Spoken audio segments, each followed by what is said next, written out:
జ్యోతి బీసీల టైగర్ తీన్మార్ మల్లన్నపై దాడిని బీసీ సంక్షేమ సంఘం తీవ్రంగా ఖండిస్తుంది. జాగృతి కవిత అనుచరులు మల్లన్న కార్యాలయంపై మల్లన్నపై దాడి చేయడాన్ని బీసీ సంఘాలు చాలా ఖండిస్తున్నాయి. ఇలాంటి సంఘటనలు మళ్ళా పునరావృతం కాకుండా ఈ దాడికి పాల్పడిన గుండాలను వెంటనే పోలీసులు అరెస్ట్ చేసి వారిని కఠినంగా శిక్షించాలి. మల్లన్న బీసీల కోసం కొట్లాడుతుండు కాబట్టి ఓర్వలేని అగ్రకులాల వాళ్ళు ఈ కుట్ర చేస్తుండ్రు కాబట్టి దీన్ని యావత్ బీసీ సమాజం మొత్తం ఖండిస్తుంది.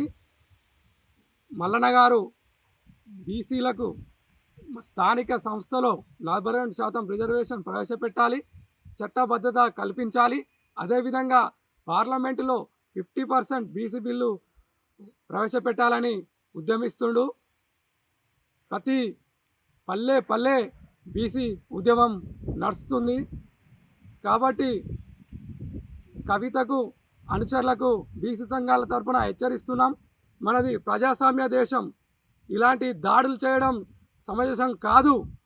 ఎందుకంటే మనం ఒక చట్టాన్ని గౌరవిస్తున్నాం.